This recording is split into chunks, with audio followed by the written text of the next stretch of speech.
बनिया की बेटी हूँ।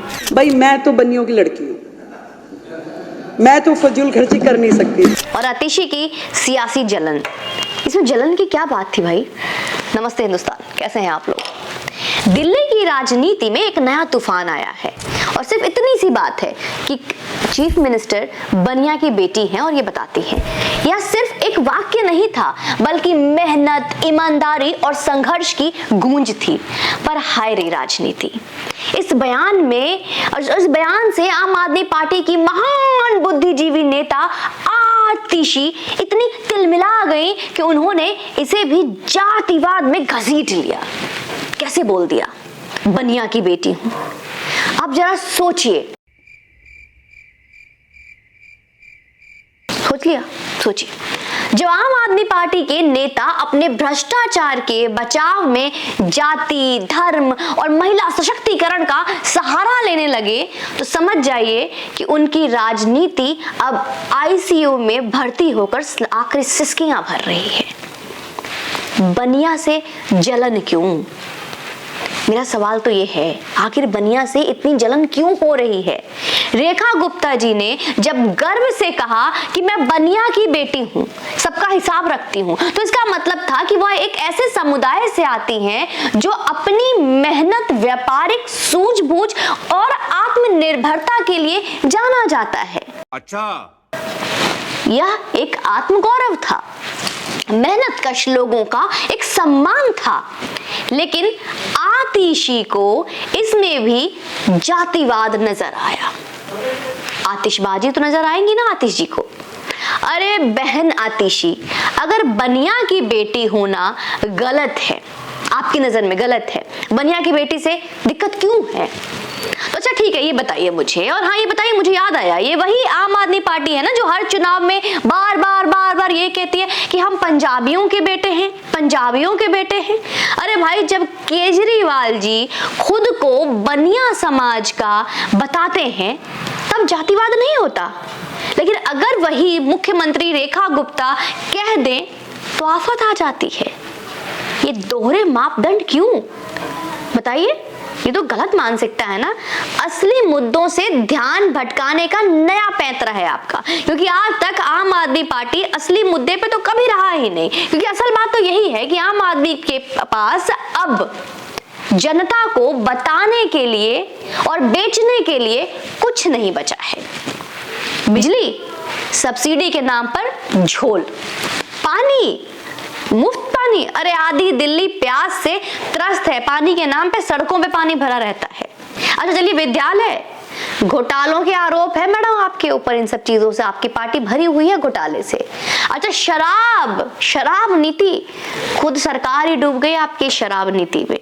कोई एक ऐसा अगर कह दो जहां आपने छोड़ दिया हो। अब जब सरकार के मंत्री एक एक करके सुबह संसद में और शाम को घोटाले में जेल जा रहे हैं, तो ध्यान भटकाने के लिए आपके नेता नए नए ड्रामेबाजी कर रहे हैं।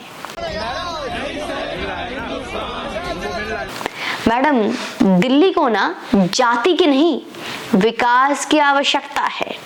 विकास, ये शब्द शायद आपको नहीं समझ में आएगा। तो मैडम, ये क्या हो रहा है ना कि दिल्ली की राजनीति में, अब आपको बता दूं, कोई बोले कि मैं बनिया की बेटी हूं और सब आपने सामने से बस चिल मच मचा दिया आपने, ये जातिवाद है, बस शोर मचाना है, क्योंकि आपको एक पॉइंट चाहिए था बस हाईलाइट होने के लिए, सामने जीत कर आई हैं तो दिखाने के लिए। अरे भाई, अब मेहनत और ईमानदारी से जुड़ी पहचान भी राजनीति का मुद्दा बन गई। कैसे बन गया ये मुद्दा? ये तो एक मेहनती का निशान ही है। क्या भ्रष्टाचार के कीचड़ में सने आम आदमी पार्टी के नेताओं के साथ खड़ा होना सही है? वो ठीक है।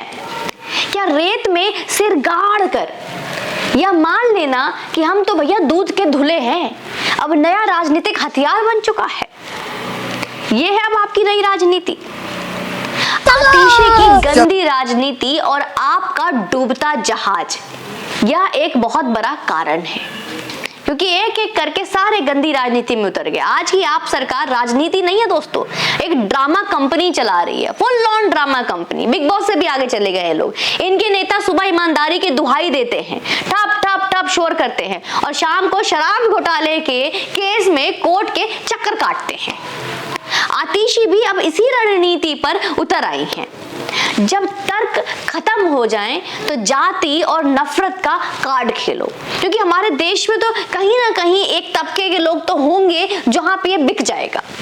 दिल्ली की जनता को पानी चाहिए, बिजली चाहिए, अच्छी सड़कें चाहिए, विद्यालय चाहिए, अस्पताल चाहिए, पर आप सरकार सिर्फ झूठे वादों और गंदी राजनीति की एक सस्ती स्क्रिप्ट पर काम कर रही है, वही करती आई है।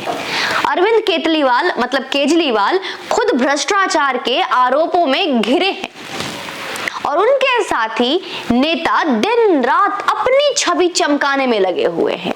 दिन रात कहीं मेरे ऊपर ईडी का बस गाज न गिर जाए। आतिशी केजरीवाल की केतली, सच्चाई से डर लगता है इनको, बहुत डर लगता है। खुद ये जो केतली है खुद को पढ़ी लिखी और तर्कशील बताती हैं, अब गंदी राजनीति के हथकंडे अपनाने लगे हैं। पहले आप देखिए, सबसे पहले क्या किया, रेजिडेंसी सर्टिफिकेट को लेकर झूठ, फिर भाजपा नेताओं पर कंटिन्यू फर्जी आरोप लग रहे हैं, और अब मुख्यमंत्री को भी नहीं छोड़ा। मुख्यमंत्री रेखा गुप्ता के बयान को गलत रंग दिया पूरा। जब तर्क खत्म हो गए तो अब आम आदमी पार्टी नेताओं का आखिरी हथियार बचा है बस नफरत और झूठ, क्योंकि यही बचा है इनके पास। दिल्ली को चाहिए सिर्फ और सिर्फ विकास, ना कि जाति की राजनीति। यह बात इन्हें कोई जाकर समझाओ भाई। आज सवाल यह है कि दिल्ली की जनता को क्या चाहिए। बार बार मैं यही कहूंगी, विकास, ईमानदारी और पारदर्शिता, या फिर आतिशी और उनकी पार्टी की गंदी राजनीति। ये दिल्ली की जनता अब खुद डिसाइड करे। जब जनता को सस्ती बिजली का लॉलीपॉप दिखाकर अरबों के घोटाले किए जा रहे हों, अरबों के, अच्छा हमको सिखा रिया है, तो असली सवाल यह होना चाहिए कि आपकी सरकार अब कब तक जनता को बेवकूफ बनाएगी। विपक्ष में आए हैं तो क्या कुछ भी करेंगे दिखने के लिए। तो दोस्तों, इस वीडियो को शेयर कीजिए जिससे कि इनकी गंदी राजनीति का पर्दाफाश हो, और आपको वीडियो अगर जानकारी से भरपूर लगता है तो लाइक का बटन प्रेस कीजिए, शेयर कीजिए वीडियो को, और चैनल पे यूं ही बने रहें। और हाँ, आप अगर मेरे वीडियो को पहली बार देख रहे हैं तो सब्सक्राइब का बटन प्रेस कर दीजिए और बेल आइकन जरूर प्रेस कीजिए, जिससे कि आपको मेरे वीडियो के नोटिफिकेशंस कंटिन्यूअसली मिलते रहें। जय हिंद, वंदे मातरम।